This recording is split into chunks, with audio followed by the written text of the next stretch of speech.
Yes, ready, start. The house may remember the talk about building up the northern tier defense and about the Baghdad Pact. The motives were supposed to be to protect these countries from attack of invasion from the Soviet Union and to give them security and peace. As a matter of fact, the result was quite the contrary. The troubles of these countries only increased because of such an approach. The Arab countries, at any rate, the governments were divided, some in the Baghdad Pact and some outside it. While the government carried on a cold war against each other, the people almost in every Arab country were powerfully affected by this side of Arab nationalism.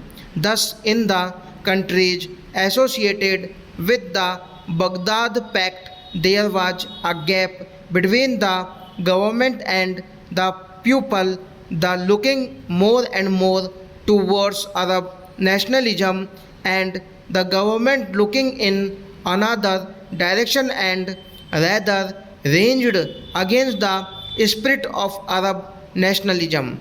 I believe it surprised even the people in Iraq and Egypt. The surprise was not essentially that it took place, but the speed with which it took place and the complete success which attended it.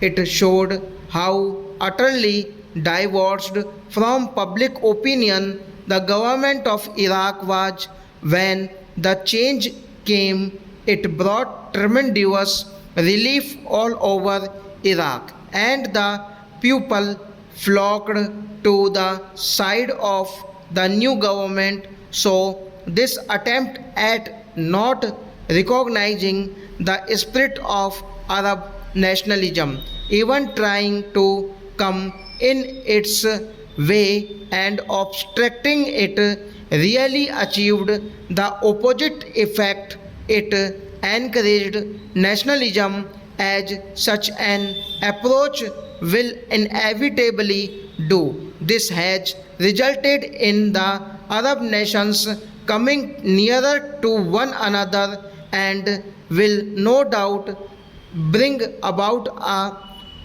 great deal of cooperation between them. It was said that some kind of an Arab empire was being built up which was dangerous. I do not know about the future, but I see no empire, much less an Arab empire. The theory of the vacuum is sometimes advanced as if the removal of the influence of some great powers must necessarily be filled in by some other powers. It is an extraordinary appraisal of the situation which does not recognize the effect of Arab nationalism, which has become such a dominant force. We are convinced that any of the problems of West Asia must be based on the recognition of the dominant urge and force of Arab nationalism. Any settlement must have the goodwill cooperation of the Arab nations. The need of the European countries for oil is patent, but there should be no difficulty in arriving at a friendly arrangement which ensures the supply of oil stop.